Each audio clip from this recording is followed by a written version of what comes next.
Hello guys, તો કેમ છો બધા? મજામાં? આજના નવા વ્લોગમાં તમારું સ્વાગત છે ને હું આવી ગયો છું અમારા પરમ મિત્ર એવા વાલજીભાઈની વાડીએ કાકડી ખાવા માટે. તો આજે ભાઈ કાકડીની પાર્ટી કરવાની છે અને વાલમભાઈ જો પહેલેથી જ મારી માટે ઉતારીને રાખી હતી અને હું મીઠું ડાઇનિંગ ટેબલ તૈયાર છે પણ ખાલી ટેબલ છે, ડાઇનિંગ નથી.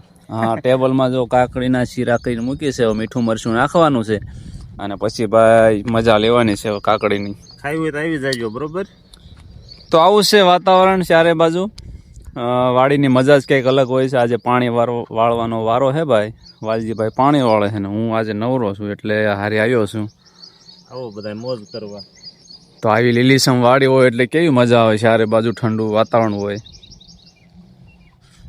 તો ચાલો કાકડીમાં મીઠું મરચું નાખીને ખાવાનું શરૂ કરી દેવી.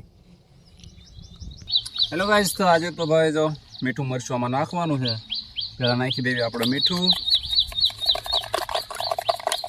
પછી નાખી દઈએ મરચું માપમાં નાખવાનું અને એની માથે નાખી દેવાનું છે ભાઈ લીંબુ.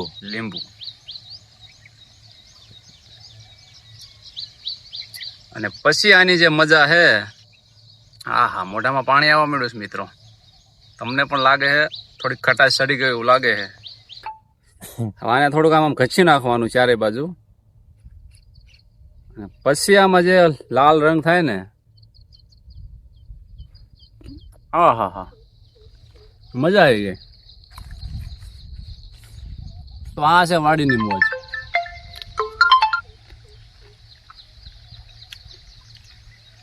તો આવી રીતે તમે પણ ઘરે ખાજો, બહુ મજા આવશે. મીઠું મરચું લીંબુ નાખીને ખાજો, મજા આવશે. તમને પણ મોઢામાં પાણી આવી ગયું એવું મને લાગે છે, પણ બહુ મજા આવશે. ચાલો બન્યા રહો, હજી તો ઘણું બધું જોવાનું છે. તો હેલો ગાઈસ, આ કાકડીને મેં જો કેવું કર્યું, ઊભા ડા એમ ચીરા પાડી દીધા અને પછી અંદર મીઠું મરચું બધું ભરી દીધું અને હવે મસ્ત મજાની ખાટી લાગશે. લીંબુ પણ ફૂલ નાખ્યું છે એટલે હવે આમાં મજા જ આવ્યા રાખશે.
આપણે 2-3 પાળિયા વાળવી, બાકી આપણો ખેતીવાડીનો ધંધો નથી, પણ હવે ટ્રાય માર્યું નાખા કેમ વાળે છે.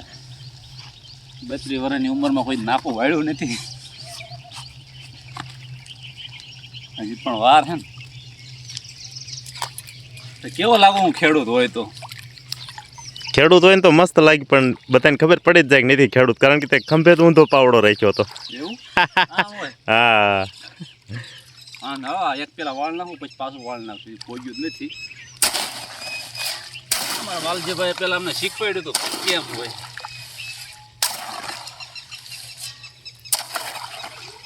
નાખવું તો વળે જ જાય, નાખવું ન વળે તો ભાઈ જિંદગી જળે જાય. પાણી જાય લીલે સમ ધોરી હો ભાઈ. પાછું વાળ નાખું, હજી પાવડો પકડતા નથી આવડતો. વાળ નહીં આમાં હોય.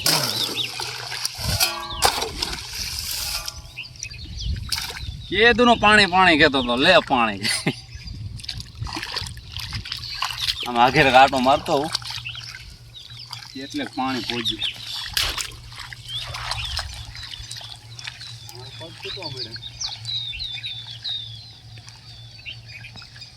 બસ લ્યો, હવે આ કાકડી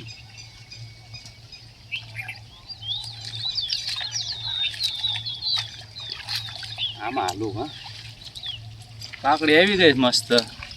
બીજી એક ખાઈ નાખ્યું, મીઠું મરચું નાખ્યું.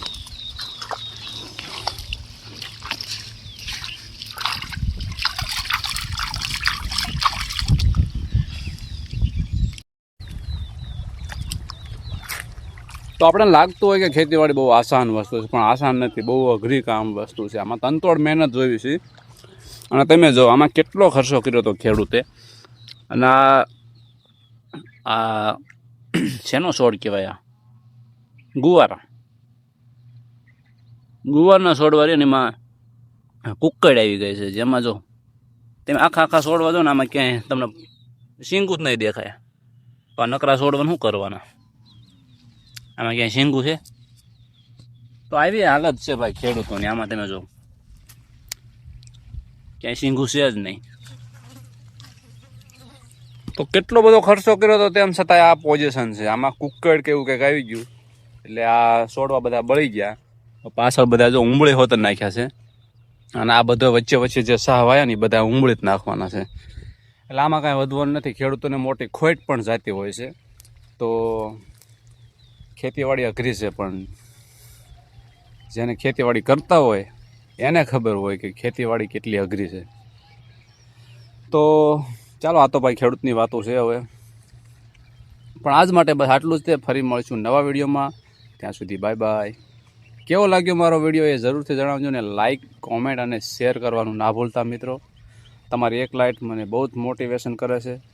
તો સબસ્ક્રાઈબ અને લાઇક, શેર ને કોમેન્ટ પણ કરતા રહેજો મિત્રો. Bye bye.